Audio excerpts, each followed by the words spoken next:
So we're going to put a bicep curl and an overhead press together in this next exercise. So I call it a lateral bicep curl to an overhead press because I don't want you to do your bicep curls straight in front of you. We're going to do them close to our sides.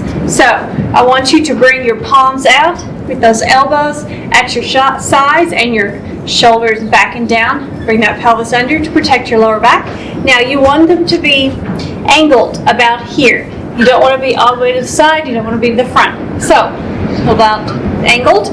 So we're going to start in this position. We're going to bring it up to a bicep curl. Now you're up to your shoulders and we're just going to push it straight up over your head.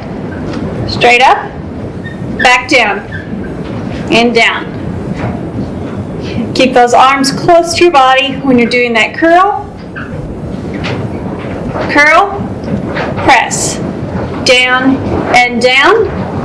Curl, press, down and down. Here's this angle. Press, up, down, down, curl, press, down and down.